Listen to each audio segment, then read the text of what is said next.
So welcome everybody to the second hour of MindShifters Radio, and today is Wednesday, July the 26th, 2023, and our calling number is 56999-3581, and press 1, and that puts you into queue to talk to us, and we'd love to hear your comments and questions because that makes this your show. And we'll give Michael a moment to dial in, and I'll just invite you to go to the website and keep an eye on, sorry, I was multitasking here. Not so good at that. Anyway, on the website, you can go to schedule and keep an eye underneath Heartland. There may be a work week happening very shortly there, and let us know if you're interested in helping to participate in that. Main project will be getting a roof on eternal support. And we have posted out the Global Book Club recordings for the Why Again book and also for the Course in Miracles. And both of those you can find under schedule. That's probably the easiest place. And let me know if you run into anything. We've had a lot of people joining into the self-study intensive and also participating in the breath workshop. That seems to be growing. And so we invite you, if you're interested in any of those, the information is under schedule, and you can contact Michael or myself to get registered for either one of those. And I believe that there are a couple hands up. I'm not sure who all Dr. Tim got to. Let's see, see Magda's hand up, so I'm going to turn on her microphone. We're still waiting on Michael to get dialed in, but how are you doing today, young lady? Doing fine. I just had a comment about Dr. Tim had asked. He played Susan's the clip from the other day? Yeah. And he wanted to know if it was too loud, too soft, too quiet. It was a little bit on the quiet side, so it would be better if it would be, the volume could be turned up just a mite. Okay, I will pass that on to him. Super, okay. So other than that, everything is well, good, happy, and moving along here. How about you? We're doing good. The gardens are doing great, and gotten a little bit warm the last few days, but the gardens are, especially the tomatoes, but we also have some peppers, and I've never done okra before. My parents grew it one time, and I let it get too big, so I did cut some okra the other day, and we haven't fixed that yet, but we've got peppers coming on, about 3 different colors. We've got the orange and the red and the blonde, which I had never seen before, and then we have the banana peppers. And they're all coming on. Their basil's doing great. All the other herbs are doing great, too. I said our utility room has this wonderful smell because I've got hanging upside down lemon balm, catnip, oregano, chives, dill. I mean, all of these spices are, I band them by the stalk and hang them upside down and let them dry, and then I put them in containers. So you walk into the utility room, it's like, Yes, yeah, I remember walking into the kitchen over at the Heart Center and just smelling the fresh, really green, raw, and everything else food. It just was such a wonderful exposure. And so I'm imagining how your herbs and your spices are smelling. Sounds great. Yeah. Sounds fantastic. And tasting. So I'm going to move on and listen, okay? All right, young lady. Appreciate you. Oh, you too, both of you. Bye-bye. And I know that Dr. Tim was talking to Doug. I'm not sure if he talked to this other hand. I believe it might be Ann, 760. You're on the air. Well, let's say hello to Ann anyway. How do you be, young lady? Well, yeah, good. Yes, I did talk to Dr. Tim, and he responded quite well, as usual, as you guys do. So, yeah, I'm getting ready to leave, but thank you for checking, though, because sometimes it is left over. All right, sounds good. The garden sounds great. Awesome. Anyway, Blessings. Blessings. All righty. Bye-bye. Bye. I have no idea why Alexa decided that she was going to play on her own, but sorry about Yelling that. Yelling at your ear. Yeah. So that's got all the hands that are up. Do you have something you want to go to first before we go back to reading? No, let's go ahead and get closer to finishing the reading of Michael Singer's book. Okay, this is The Untethered Soul by Michael Singer, and we are on Chapter 17. And this one's a little bit, I'm sure you'll have comments. It's called Contemplating Death. And it says, yes, that'll be a good one to take a look at, seeing as how all death is fakery. But let's go for it. All right. It is truly a great cosmic paradox that one of the best teachers in all of life turns out to be death. No person or situation could ever teach you as much as death has to teach you. While someone could tell you that you're not your body, death shows you. And while someone could remind you of the insignificance of the things that you cling to, takes them all away in a second.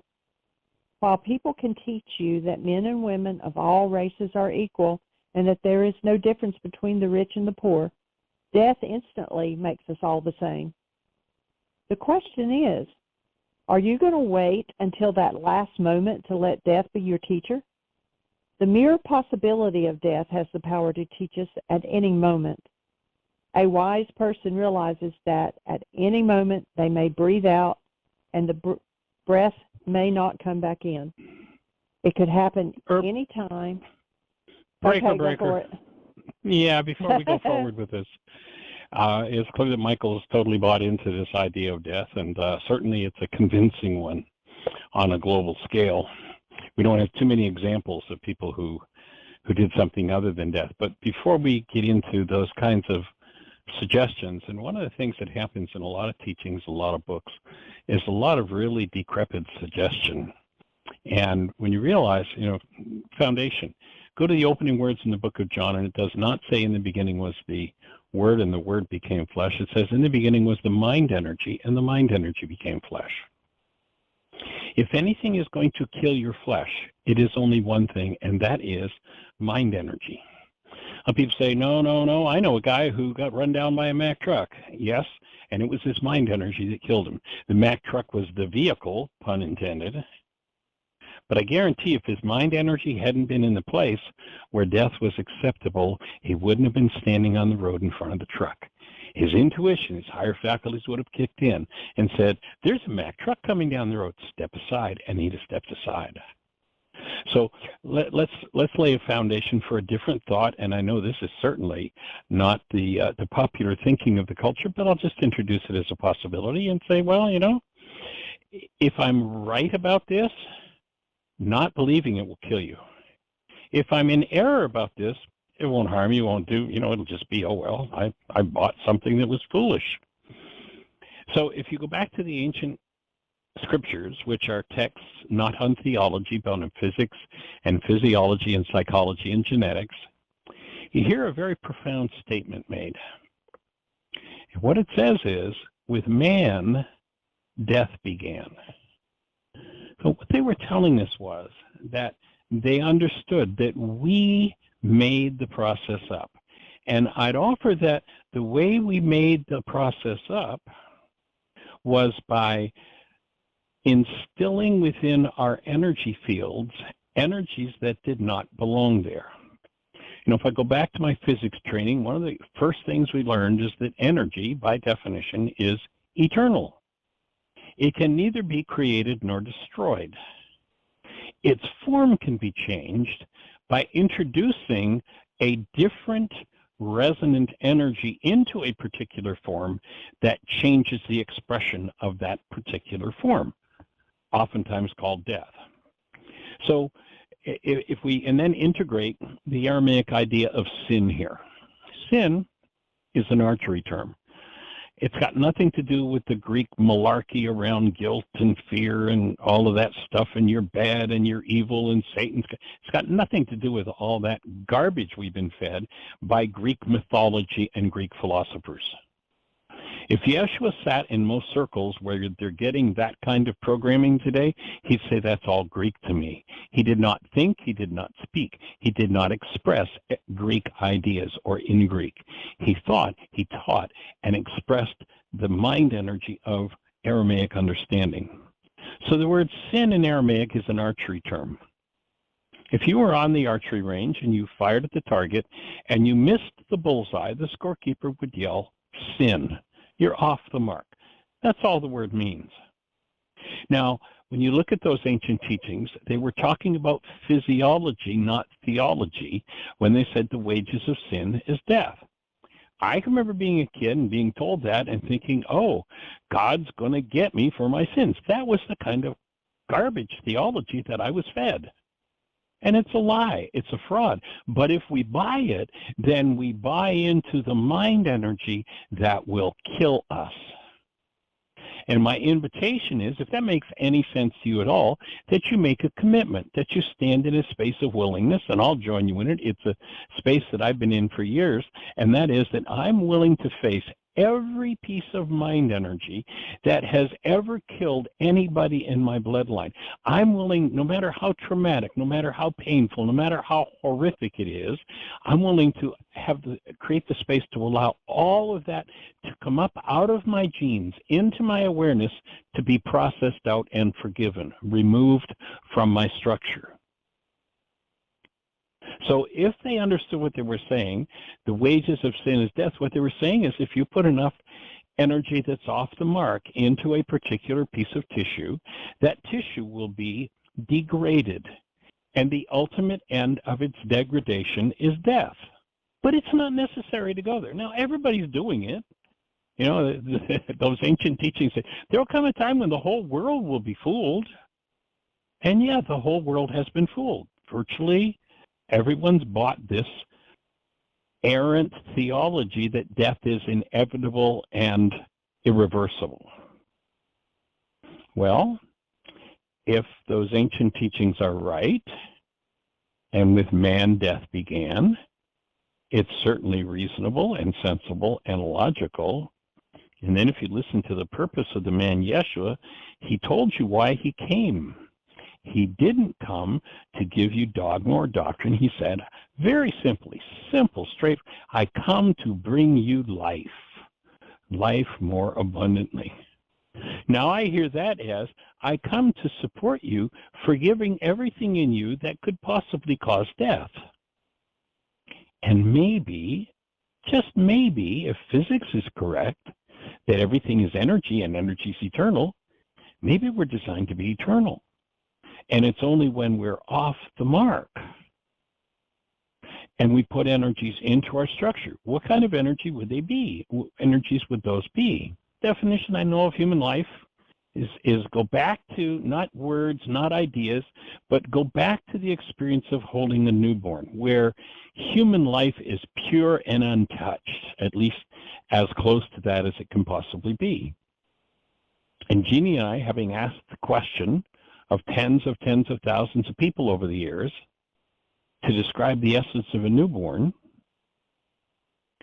the words that we've gotten 100% of the time are always some variation on the theme of love. Now, I'd offer there's a reason for that. It's because that's the essence of human life. And the best definition of human life I've found is that human life is love flowing through a cell in a human form. If there is no love within the cells of that human form, then we only have a human form. We don't have a human being.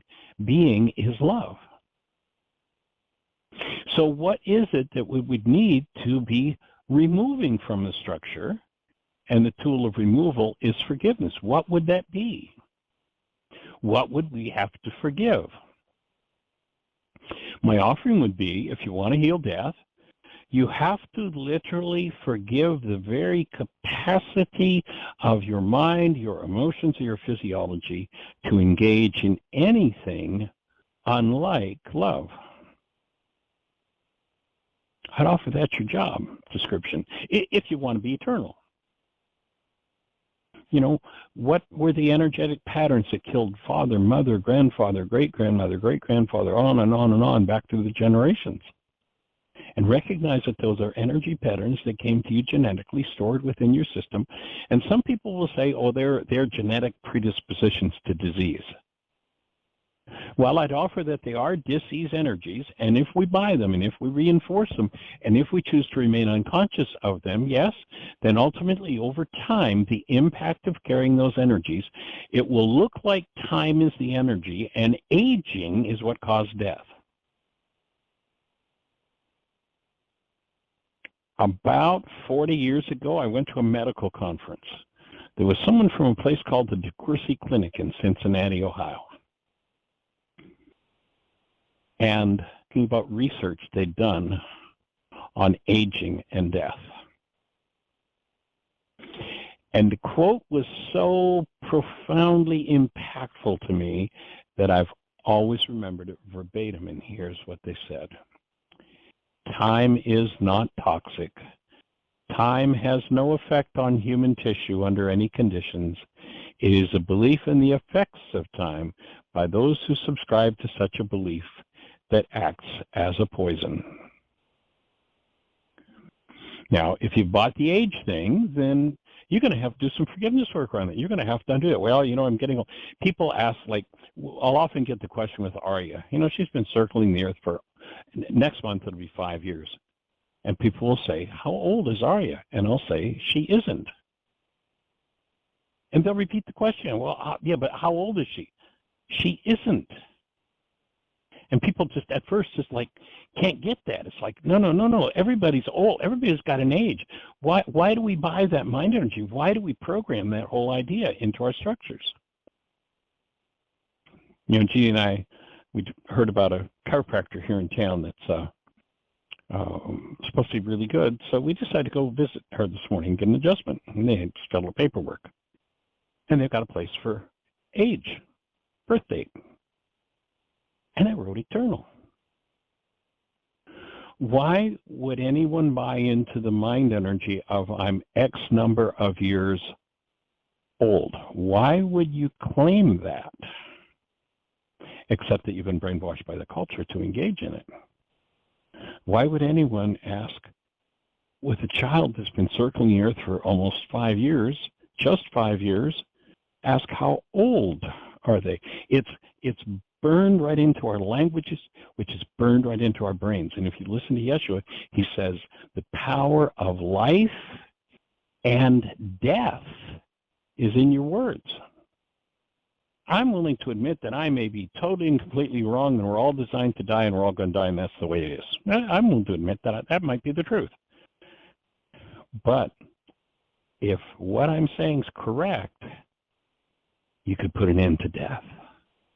And to me, that makes for an awesome victory. Another little trap that people engage in, I'll say, well, but we're told that we're eternal. Well, yeah, but you have to die first. It's like, there's nowhere in the book that I've heard that it says you have to die to be eternal. I mean, that's just an oxymoron. That's just silliness. That's just a mind, not even any sort of rational thinking whatsoever. If you're eternal, you're eternal. If you choose to remain eternal in this form, what are you going to have to forgive? What are you going to have to remove from your structure? Another brainwash in the culture is that forgiveness is about how I'm going to let you off the hook for what's happening inside of me. Which, when you think about it, if my physiology is producing pain, and I turn to you and I say, I forgive you, pretty silly when you really think about it. Obviously, if my physiology, my mind, my emotions are producing pain, I need to make some changes inside of my physiology, my mind, and my emotions. Focusing on you and telling you that I'm going to let you off the hook and calling that forgiveness is just silliness. So what is forgiveness? Forgiveness is a tool with which you allow your mind or cause your mind to drop into its deepest hidden pain, embrace that pain with love, that energetic pattern with love, and heal it. That's forgiveness. It removes the energetical fences that cause what appear to be due to time, that appear to be aging, and death is my offering. Now, as I say, am I going to make it? I don't know. I'll just say that I'm more vital than I've ever been in my life. My first few decades, I almost died 4 or 5 times. I lived on an inhalator and pills, and life was tough. And I can remember when it used to take 4 cups of coffee just to get my physiology moving. I haven't touched that drug in years.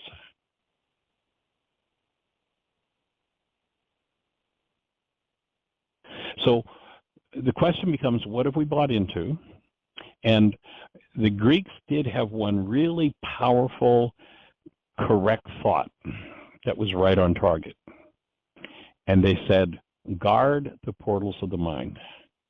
That's why I stopped Jeanie to plug this in before we go. And I don't know exactly, I haven't read this book, I haven't read this chapter, so I don't know exactly what's going to be said. But if there are suggestions of death being inevitable or required, I'll just invite you, if that crosses your mind, to cancel those thoughts and to speak life into your mind, life into your emotions, life into your physiology, and begin to acquire the habit of speaking to anything that would reek of death. That would mean anything that is any sort of pain, that you speak into it in ownership and responsibility and removal, forgiveness of those energetic patterns, taking the load off the tissue so that the tissue just gets to regenerate as it needs to.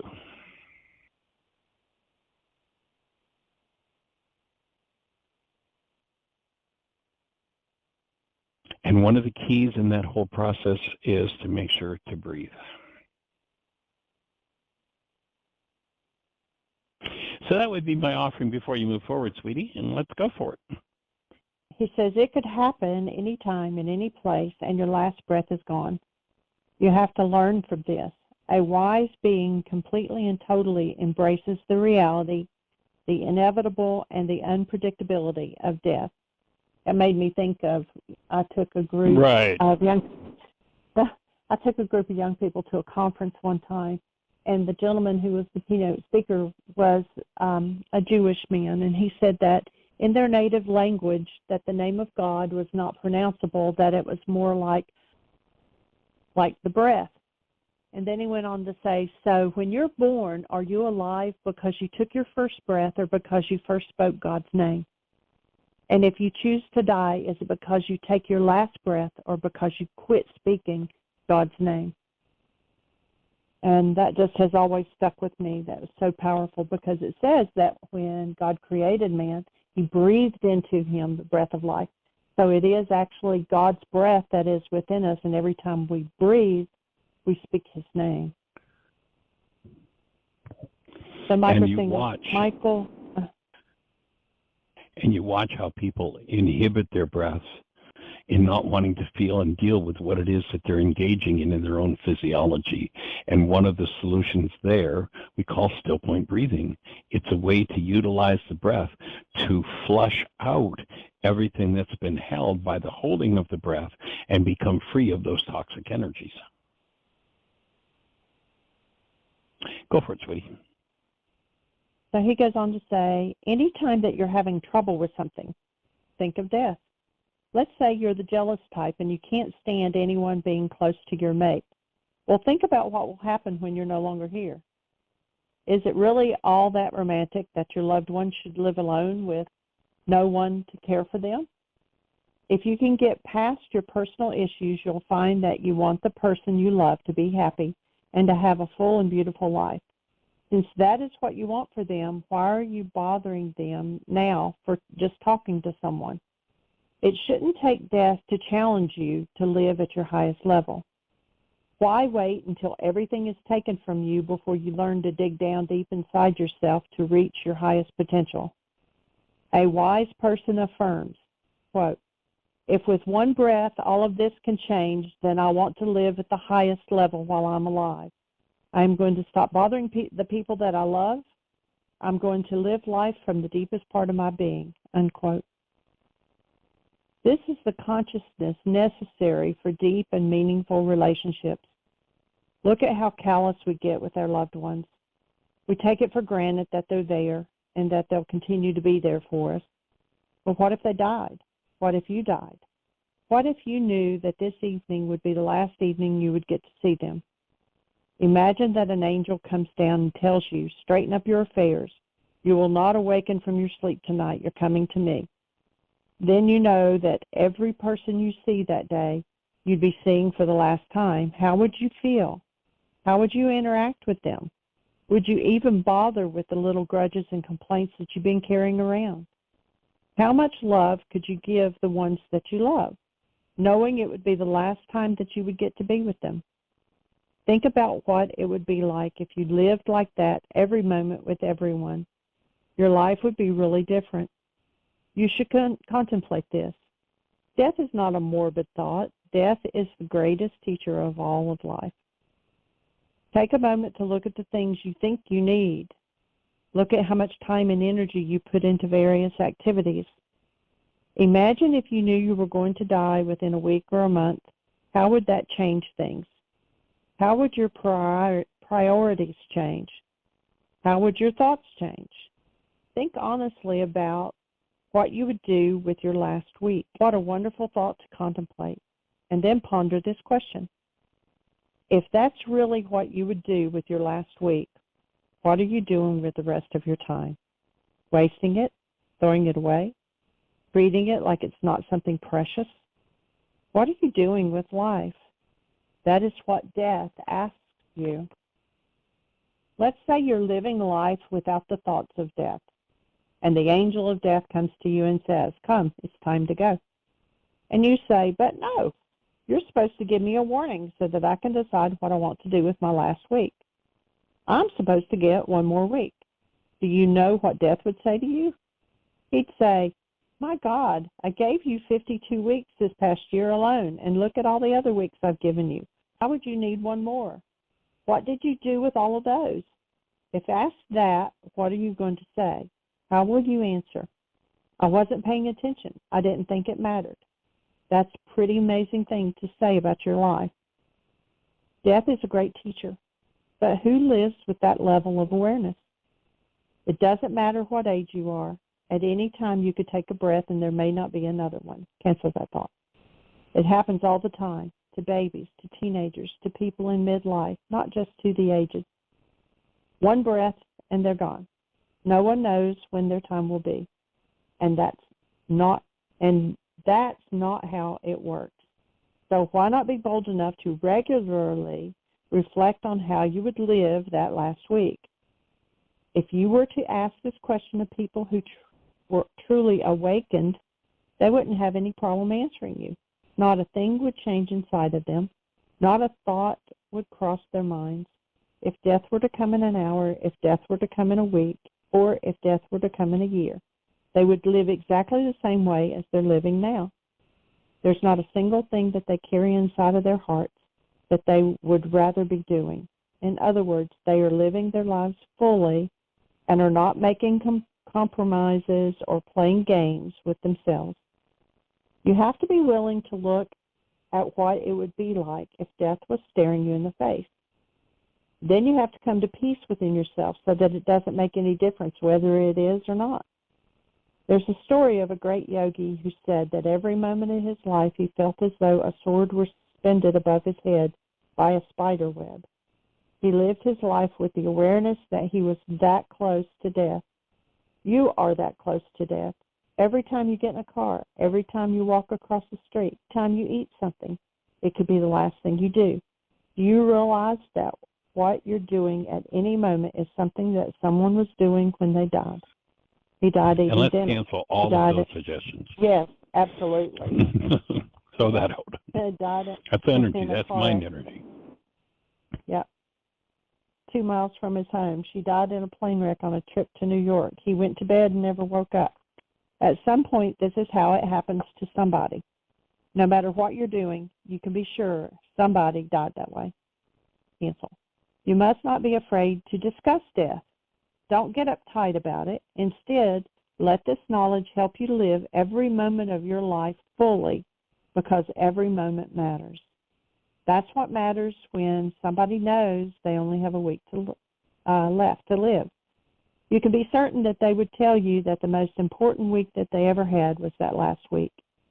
Everything is a million times more meaningful in that final week. What if you were to live every week that way? Point you should ask yourself, why aren't you living that way? You are going to die. Cancel the thought. You know that. You just don't know when. Every single thing will be taken from you, and you will leave behind your possessions, your loved ones, all your hopes and dreams for this life. You'll be taken right out of where you are. You'll no longer be able to fill the roles that you were busy filling and playing. Death changes everything in a flash. That's the reality of the situation. If all of these things can be changed in an instant, then maybe they aren't so real after all. Maybe you better check out who you are. Maybe you should look deeper. The beauty of embracing deep truths is that you don't have to change your life. You can just change how you live your life. It's not what you're doing, it's how much of you is doing it. Let's take a simple example. You've walked outside 1,000 times. How many times have you really appreciated it? Imagine a person in a hospital bed who has just been told that they've got a week to live. They look at the doctor and say, can I walk outside? Can I look at the sky just one more time? If it were raining outside, they would want to feel the rain just once more. For them, that would be the most precious thing, but you don't want to feel the rain. You run and cover up. What is it that won't let us just live our lives? What is inside of us that is so afraid that it keeps us from just enjoying life? This part of us is so busy trying to make sure that the next thing goes right that we just can't be here and now and live life. All the while, death is watching your footsteps. Don't you want to live before death comes? You're probably not going to get a warning. Very few people are told when they are going to die. Almost everybody just takes a breath and then doesn't know that they didn't take another one. Start using every day to let go of the scared part of you or the scarred part of you that won't let you live life fully. Since you know you're going to die, be willing to say what needs to be said and do what needs to be done. Be willing to be fully present without being afraid of what will happen in the next moment. That's how people live when they face death. You get to do that too because you're facing death every moment. Learn to live as though you are facing death at all times, and you'll become bolder and more open. If you live life fully, you won't have any last wishes. You will have lived them every moment. Only then will you have fully experienced life and released the part of you that's afraid of living. There's no reason to be afraid of life. And the fear will fade once you understand that the only thing there is to get from life is the growth comes from experiencing. Life itself is your career, and your interaction with life is your most meaningful relationship. Everything else you're doing is just focusing on a tiny subset of life in the attempt to give life some meaning. What actually gives life meaning is the willingness to live it. It isn't any particular event. It's the willingness to experience life's events.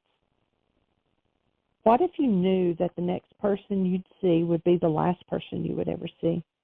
You'd be right there soaking it in, experiencing it. It wouldn't matter what they're saying. You'd just be enjoying hearing the words because it would be the last conversation you'd have. What if you brought that kind of awareness to every conversation? That's what's happened when you're told that death is around the corner. You change. Life doesn't change. The true seeker commits to live like that every moment and lets nothing stop them. Why should anything stop you? You're just going to die anyway. If you challenge yourself to live as though it were your last week, your mind may come up with all kinds of suppressed desires. It may start talking about all the things that you've always wanted to do, and you may think you had better go do them. You will soon see that's not the answer. You have to understand that it is your attempt to get special experiences from life that makes you miss the actual experience of life. Life is not something you get. It's something you experience. Life exists with or without you. It has been going on for billions of years. You simply get the honor of seeing a tiny slice of it. If you're busy trying to get something, you will miss the slice that you are actually experiencing. Every one of life's experiences is different, and every experience is worth having. Life is not something to waste. Life is truly precious. Look how precious life becomes when you imagine you only have 1 week left to live. How precious would life be if there was no such thing as death? You'd waste every second of it because you'd figure you'd always have it. It is scarcity that makes things precious. It is scarcity that makes a simple rock become a rare gem. So death actually gives meaning to life. Death is your friend. Death is your liberator. For God's sake, do not be afraid of death. Try to learn what it's saying to you. The highest way to learn is to take each moment of your life and realize that what matters is to live it fully. If you live each moment completely, you will have a fuller life, and you will not have to fear death. You fear death because you crave life. You fear death because you think there's something to get that you haven't experienced yet. Many people feel that death will take something away from them. The wise person realizes that death is constantly giving them something. Death is giving meaning to their life. You're the one who throws your life away. You waste every second of it. You get in your car, you drive from here to there, you don't see anything, you're not even there. You're busy thinking about what you're going to do next. You're a month ahead of yourself or even a year. You're not living life, you're living mind. So it is you who throws life away, not death. Death actually helps you get your life back by making you pay attention to the moment. It makes you say, my God, I'm going to lose this. I'm going to lose my children. This could be the last time I see them. From now on, I'm going to pay more attention to them and to my spouse and to all my friends and my loved ones. I want to get so much more out of life. If you are living every experience fully, then death doesn't take anything from you. There's nothing to take because you're already fulfilled. That's why the wise being is always ready to die. It doesn't make any difference when death comes because their experience is already whole and complete. Suppose you loved music more than anything else. You always wanted to hear your favorite classical composition played by your favorite orchestra. That was the dream of your life. Finally, it happened. You're there, and you're actually hearing it. It completely fills you. The very first note lifts you to where you needed to go. This shows you that it only takes a moment to become absorbed in a transcendental peace. You really don't need more time before death. What you need is more depth of experience during the time that you're given. That's the way to live each moment of your life. You let it fill you completely. You let it touch you to the depths of your being. There is no moment that can't do that. Even if something terrible happens, view it as just another experience of life. Death has made you a great promise in which you can find deep peace. The promise is that all things are temporal. They're all just passing through time and space. If you have patience, this too will pass. Oh, my mom used to say that. The wise realize that in the end, life belongs to death. Death is the one who comes in his own time to take life from you. Death is the landlord and you're just the tenant. People say things like he's living on borrowed time or he's got a new lease on life. From whom did he borrow time? From death, of course. Death is the one who comes to claim his property because it has always belonged to him. You should have a healthy relationship with death, and it should not be one of fear. Feel grateful to death for giving you another day, another experience, and for creating the scarcity that makes life so precious. If you do this, your life will no longer be yours to waste. It will be yours to appreciate. Death is an ultimate reality of life. The yogis and saints fully embrace death. O death, where is thy sting? O grave, where is thy victory? Great beings don't mind speaking of death. Yogis have traditionally gone into graveyards and burning gnats, to meditate. They sit there to remind themselves of the frailty of the body and the inevitability of death, Buddhists are taught to contemplate the temporal nature of things. It's all temporal, and death says this to you. So instead of getting lost in the normal mental chatter, why not contemplate the temporal nature of life? Why not think about something meaningful?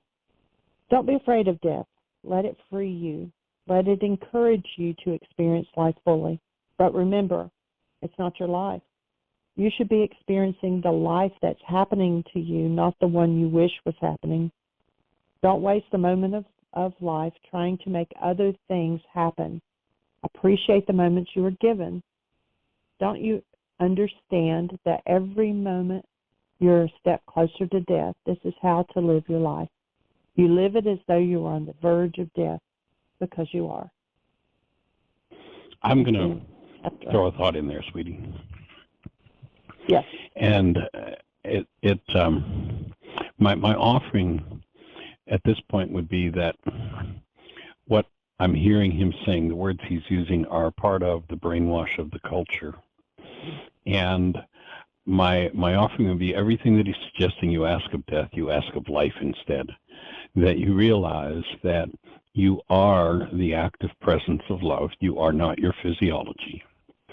And that the capacity to appreciate, the capacity to experience, the capacity to remove those energetic patterns that never belonged in a human system come from life, not from death.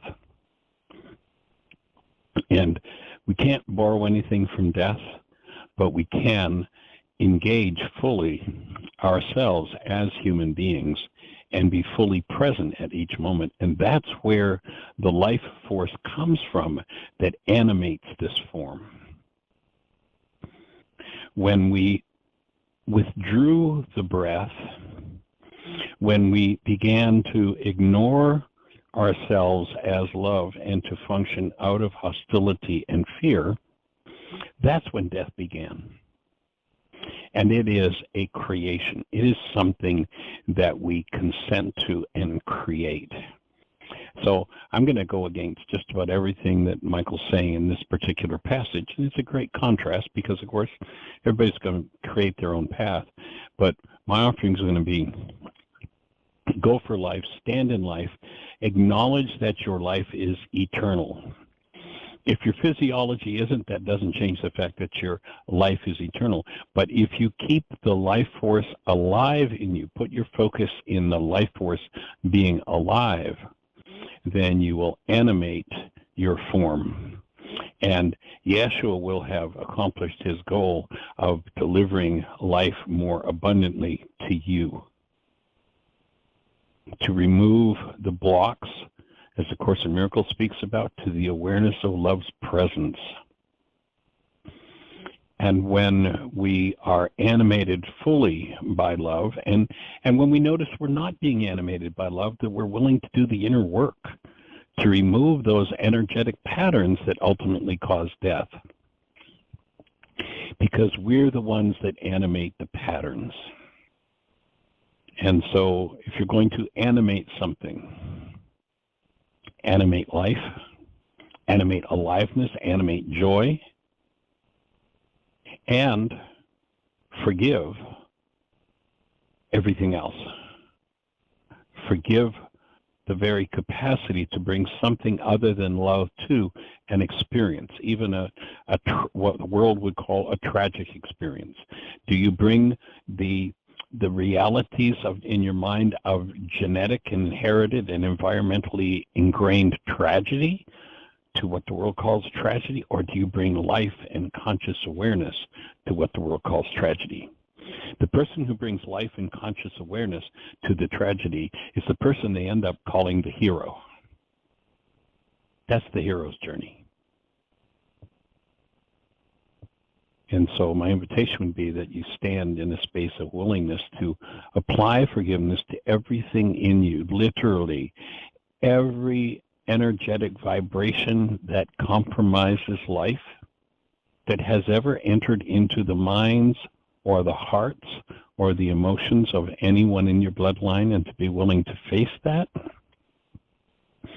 and to undo that, to forgive that. And what we're going to see is a much, much different outcome than the one that's become standard. There was a guy who he was actually driving to work one day, and he heard this voice, and he realized, it's God calling to him. And this voice says, get your affairs in order. It's over today. You're coming back home. You're finished here on earth. And the guy was just like, whoa, who is this? And he says, this is God. He said, this is it? My last? He says, yeah. And the guy says, well, okay, I can accept that. I can go with that, but just let me go home and pack first. And God says, buddy, this isn't a journey you pack for. You're going. That's it. And the guy just kind of digs his heels, and he's like, look, I've worked so hard all my life for my wealth that if I can't take it with me, I'm not going to go. And God kind of, gets into this guy's level of enthusiasm and commitment for his wealth. And he says, look, I'll tell you what, I've never done this before, but I'm going to make an exception. I'm going to allow you to go home. I'm going to allow you to dig out one suitcase and bring one suitcase, just one, of your wealth with you. Guy thinks about it for a minute. He says, I've got a big suitcase. Okay. So off he goes home and digs out this giant suitcase he's got. And all the while he's thinking about what he's going to take. Am I going to take the stocks and the bonds? They're going to have a stock exchange up there. And he finally decides that what he's going to do is he's going to take his gold bullion. So he fills this huge suitcase to the brim with gold, and off he goes toward the pearly gates. He gets to the gates with his suitcase, and there's Peter. And Peter says, excuse me, sir, but you can't bring that suitcase in here with you. And the guy says, look, I had a talk with God, and God said I could bring one suitcase of my wealth. And Peter's like, look, Mac, I've been doing this job for 2,000 years. Nobody brings a suitcase. The guy said, honest to God, ask him. So Peter calls the throne room, and God answers the phone. He said, God, I got this guy here that said that you told him he could bring a suitcase of his wealth with him. And God says, look, Peter, I did decide for this guy to make an exception, so let him in with it. Peter just rolls his eyes. It's like, oh, God.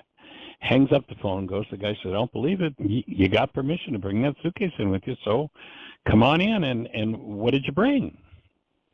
The guy puts his suitcase down and proudly zips it open to display all of this gold bullion. And Peter looks at the gold in the suitcase and looks at the guy kind of quizzically and looks back at the gold in the suitcase and says, why did you bring pavement?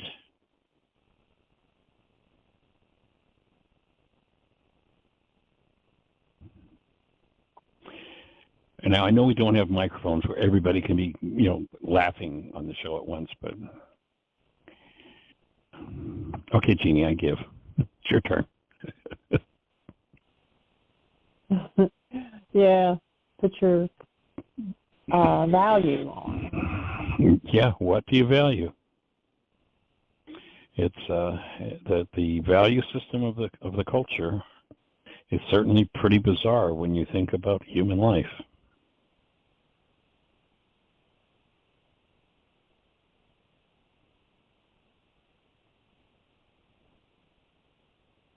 So we have 8 minutes. Did any of that bring anything up for anybody? Do you have a comment or a question? Press 1 and put your hand up. If your hand's already up from previous conversations, you got to press. Let us hear from you. So is that the completion of the chapter? Yes. Oh, cool. Yep, that completed that. So anyone, any thoughts about this topic of death and living at peace and harmony with the fact that you are an eternal being? And there's work to be done thumbs up from somebody in the chat room. Yeah, cool. So we've got about 6 minutes left. If you have a thought for us, let's talk about it. If you're on one of those stations where we can't see you in our chat room or in our control panel, the call-in number is 563-999-3581. If you call that number, you'll be listening to the show directly. And then if you push 1, that puts a hand up in the phone queue. So If you're out there in listener land, what's on your mind? Got about 5 minutes to talk about it. Push 1. Let's have a conversation. 1 again. So let me turn his microphone on. 314. Awesome. Let's say hello. Hey, Doug. Welcome here, man. How are you? Hi. I'm okay. Yeah, I think that was very interesting contrast there to. I guess my experience was that.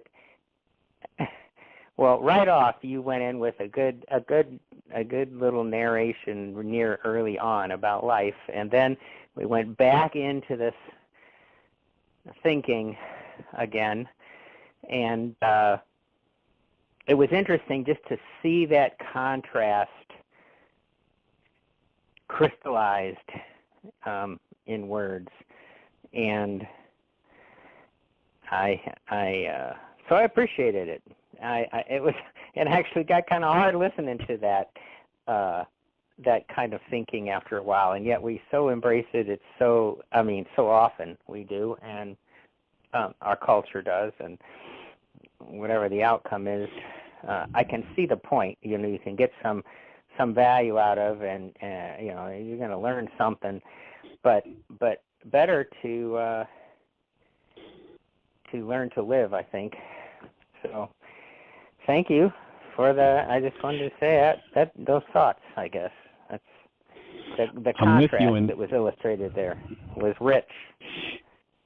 Yeah, and as you say that, there are always at least 2 directions the mind can go, and this work is about conversion. Most people think of conversion as converting somebody to their religion. That's not at all what I'm thinking of. What the conversion we're looking to share with every mind, heart, and being on the planet is to convert their minds to love-based devices rather than fear, pessimism, and hostility-based devices. And most people, by the time they're 4, we all come in. I watch our granddaughter, she's 5 and she's still in that space of connectedness and love. And why would anybody allow their minds to be converted out of that? But the hostility and fear of the world over time, most kids by the time they're Ari's age are already card-carrying members of the one world religion of blame, hostility, fear, guilt, grief, pain, drama, and trauma. And, and they call it the loss of innocence, but it isn't the loss of innocence, it's the loss of life. And what we're looking to do is to get people to literally convert their minds back to love-based instruments where the conversation about love and life and aliveness becomes what's natural rather than the conversation about suffering and pain and blame and whose fault is it and why am I in trauma and all that, the garbage that's brainwashed into us. So yes, I'm in agreement with you. It's fun to think about that word conversion, or being converted in that way, I think. And also one could say, converting the mind-body unit from this corrupted path of death to life and to the transformation required, which was exactly demonstrated only a few times, but let's have some more demonstrations. Yes, and we come in with it. We come in with it naturally, and we're converted to this hostility and fear game. Watch how many times, even in an abusive household, the child comes back fully connected to love to their abuser over and over and over until finally their mind is converted to that hostility and fear. And then they live it out and pass it on to the next generation. It's time for us to be converted back to not a religion, but simply to a love-based mind. Providing the proper fuel and power supply for this mind, the one it was designed for, the one it started out with for all of us. And that means, of course, there's that generational work to be done, because once one starts to move through life, all of those patterns of all of the minds that have been converted to hostility and fear start to make themselves available, start to come forward, and it's a total retraining process. And, of course, the use of the tools becomes a key part of it. I've certainly noticed that conversion process has been, that happened there early on. Certainly more than apparent. And then the work is to fix that. So repair it, restore it. Yeah. That's it, to reclaim life. Again, Yeshua was really clear. One simple statement. It didn't say anything about dogma or doctrine or religion. He said, I come to bring you life. Because most people have been steeped in that hostility and fear game so deeply, and they just pass it from one generation to the next like there's no choice about it. And we're saying there's a major choice to be made. And it's a lot more fun, too. Leading with a bubble of love in one's chest, leading one's way in the world through that, rather than leading one's way in the world through some kind of negative expectation or some kind of abusive expression. That's the difference of life and death. Life and death. So... And there's only one tool I know of that consistently, persistently removes the death game, and that's forgiveness, a la first century Aramaic Yeshua. Not the culture's forgiveness today. Even that's been bastardized, so it's disappeared and become part of the problem. But the return to the actual process of removal of what never belonged. So thank you for saying thank you, Doug. Appreciate you. Thank you.